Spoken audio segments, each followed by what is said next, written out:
Hello everyone, welcome to my channel speak knowledge.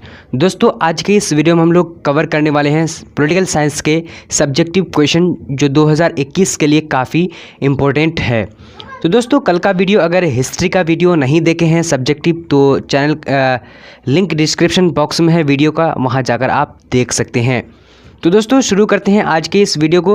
और उससे पहले जो है आपको दिखा देते हैं कि यहाँ पर पॉलिटिकल साइंस है और यहाँ पर खंड बी यानी आपको जो पूछा जाएगा खंड बी में, और खंड ए में जो रहेगा आपका रहेगा वो यानी ऑब्जेक्टिव क्वेश्चंस रहेंगे। ठीक है, तो आपको अगर वीडियो अच्छा लगे तो लाइक करना है और चैनल को सब्सक्राइब तो कर ही लेना है और अपने फ्रेंड को शेयर ज़रूर करना। ये 3 चीज़ आप लोग को कर लेना है। उसके बाद हर दिन इसी तरह के वीडियो आएंगे। अगर नहीं करेंगे तो ज़्यादा जो है वीडियो नहीं आने वाला है। तो वीडियो को लाइक ज़रूर करिएगा।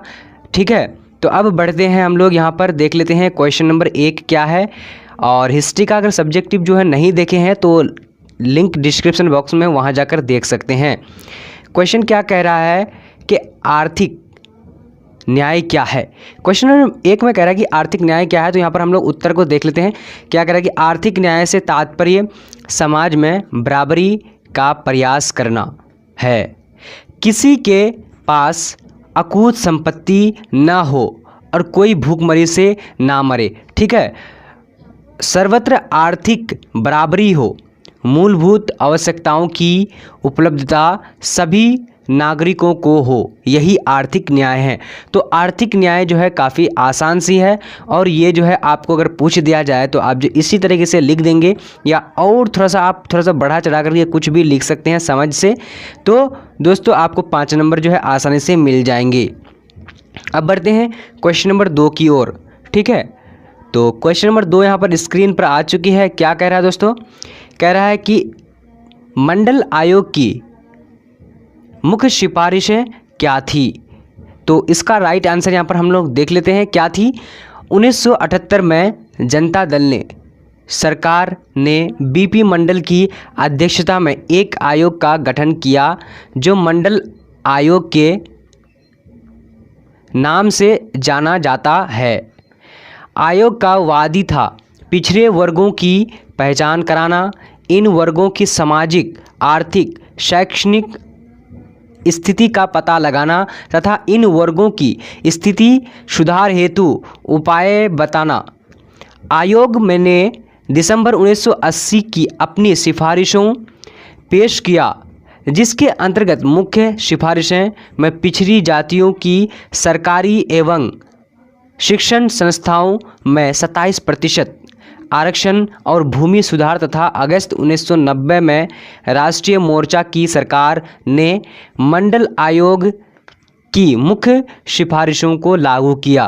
तो दोस्तों, आप लोग को जो है समझ आ चुका होगा थोड़ा बहुत। अगर आप लोग को समझ नहीं आती है तो आप लोग को करना क्या है कि एक बार आप लोग देखिए वीडियो को, बस दूसरे बार आप जो है फिर से देखिए, यानी 2-3 बार आप रिपीट करेंगे तो मेरी आवाज़ जो है सुनकर आप जो है इसको याद कर सकते हैं और समझ सकते हैं। ठीक है दोस्तों, अब चलते हैं अगले प्रश्न की ओर। अगला प्रश्न यहाँ पर क्या कह रहा है, चलिए। तो तीसरा नंबर प्रश्न ये कह रहा है कि राष्ट्रीय एवं क्षेत्रीय दलों में क्या अंतर है। तो राष्ट्रीय दल क्या होता है दोस्तों, यहाँ पर उत्तर देख लेते हैं। राष्ट्रीय दल जहाँ केंद्र का प्रत्यक्षदर्शी होता है, ठीक है, केंद्र का प्रत्यक्षदर्शी होता है, और वहीं क्षेत्रीय दल राज्यों के अंतर्गत आते हैं। ठीक है, यहाँ पर क्या है, केंद्र के प्रत्यक्ष दल में आते हैं और यहाँ किस में आते हैं, यहाँ राज्यों के अंतर्गत आते हैं। ठीक है, केंद्र और राज्य यानी अलग अलग होते हैं। तो केंद्र के अंतर्गत जो कौन आते हैं, राष्ट्रीय दल, और क्षेत्रीय दल आते हैं किसके अंतर्गत, यानी राज्य के अंतर्गत आते हैं। ठीक है, अगर आप लोग को समझ नहीं आती है तो आप लोग, मैं बार बार बोल चुका हूँ कि एक बार देखिए, उसके दूसरा बार जो है आप इसको फिर से रिपीट करिए, आप लोग को आसानी से समझ आ जाएगी। और समझने के बाद जो है आप कॉपी में ज़रूर उतारिएगा, लिखिएगा, ताकि आपको अच्छी तरीके से याद हो जाए। अब यहाँ पर काफ़ी वीवीआई क्वेश्चन है ये, क्योंकि ये क्वेश्चन बार बार पूछा जा चुका है। भारतीय राजनीतिक के कांग्रेस प्रभुत्व से आप क्या समझते हैं। तो काफ़ी वीवीआई ऑब्जेक्टिव है। यहाँ पर क्या कह रहा है कि कांग्रेस प्रभुत्व का तात्पर्य आज़ादी के बाद 1967 तक किन वो प्रांतों में लगातार कांग्रेस पार्टी का शासन कांग्रेस प्रभुत्व का प्रमुख कारण विपक्षी दलों में एकता का अभाव होना था। स्वतंत्र भारत के प्रथम आम चुनाव में भारतीय राष्ट्रीय कांग्रेस की जीत सुनिश्चित थी। यहाँ पर जो है मिस्टेक हो चुका है, ठीक है। उसके बाद इसका कारण था कि भारतीय स्वाधीनता संग्राम भारतीय राष्ट्रीय कांग्रेस की भूमिका काफ़ी सराहनीय थी। परिणाम फलस्वरूप 1952 के आम चुनाव में कुल 489 सीटों में 364 सीट कांग्रेस पार्टी ने जीती थी, ठीक है। उसके बाद 1957, तो यहाँ पर एक जो है पहला जो है यहाँ पर आ चुकी है ये ऑब्जेक्टिव क्वेश्चन।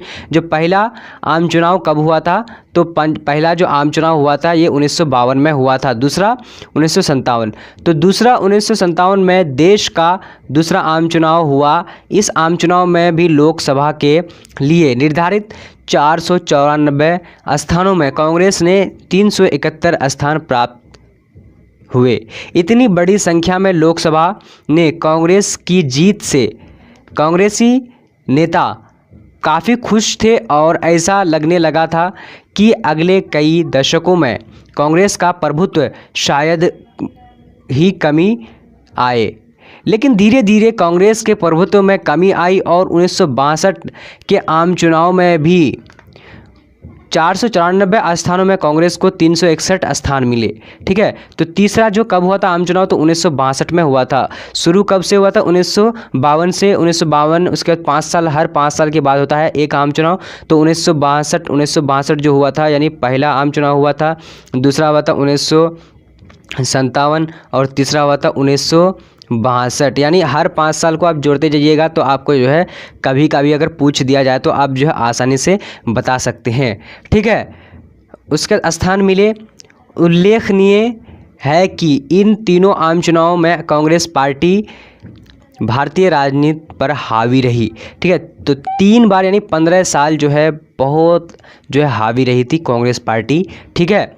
अब बढ़ते हैं अगले प्रश्न की ओर। तो आप लोगों को मैं पहले ही बता रहा हूं, अगर आप लोगों को समझ नहीं आती है तो आप लोग एक बार देखिए, उसके बाद दूसरा बार देखिए, तीसरे बार आपको आसानी से समझ आ जाएगी, ठीक है। तो वीडियो अगर अच्छा लगे तो लाइक ज़रूर करना।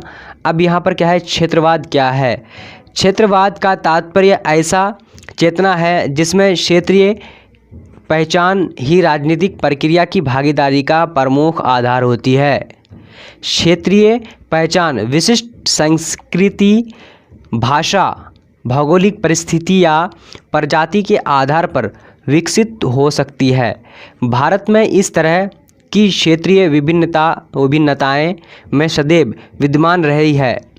राजनीतिक में क्षेत्रवाद की अभिव्यक्ति दलीय का निर्माण, क्षेत्रीय आंदोलन का विकास अथवा अलगाववाद।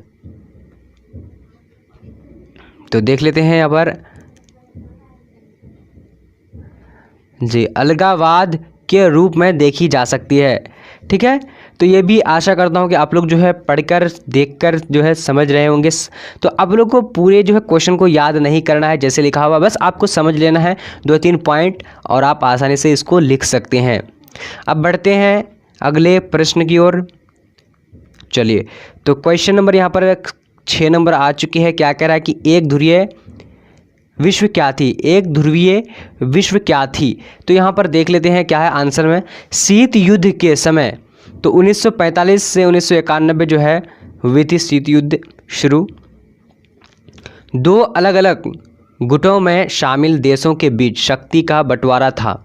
शीत युद्ध के समय संयुक्त राष्ट्र अमेरिका और सोवियत संघ ने इन 2 अलग अलग शक्ति केंद्रों का अगुवा थे। सोवियत संघ के पतन के बाद दुनिया में एकमात्र महाशक्ति अमेरिका बचा था।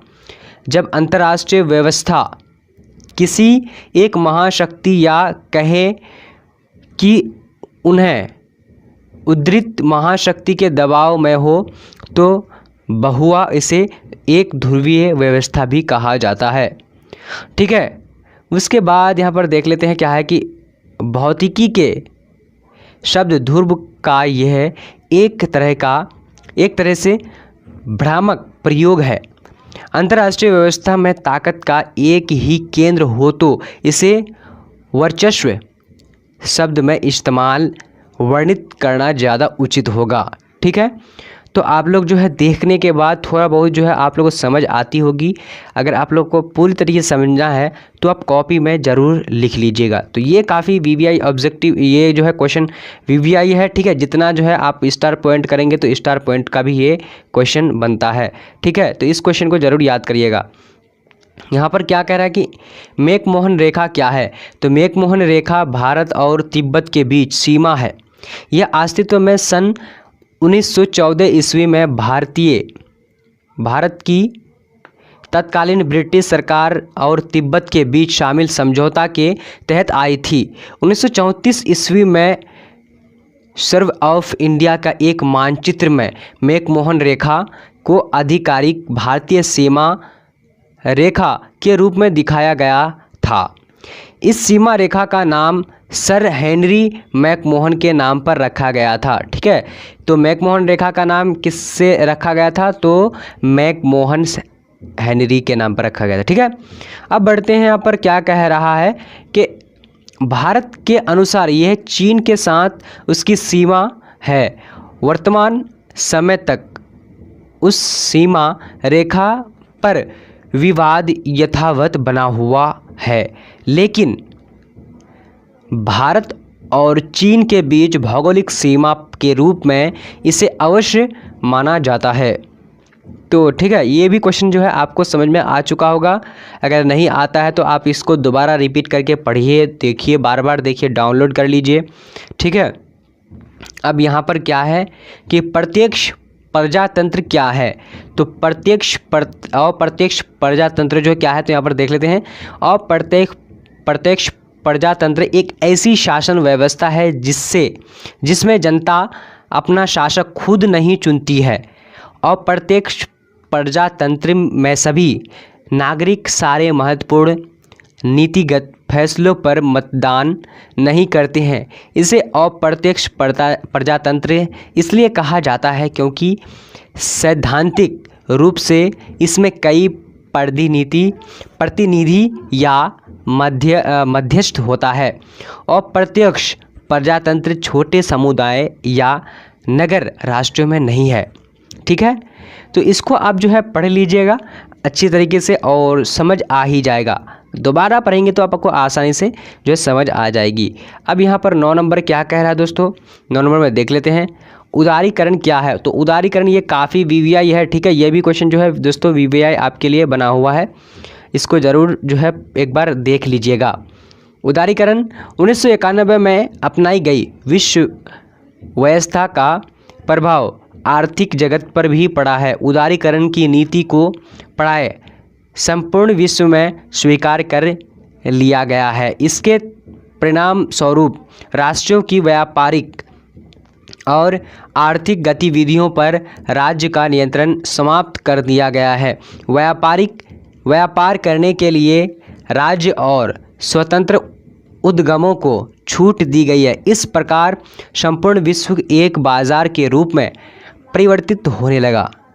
खुलेपन की नीति को मान्यता दी गई। उसके बाद भूमंडलीकरण की नीति का अभिप्राय इन्हें संदर्भों में है।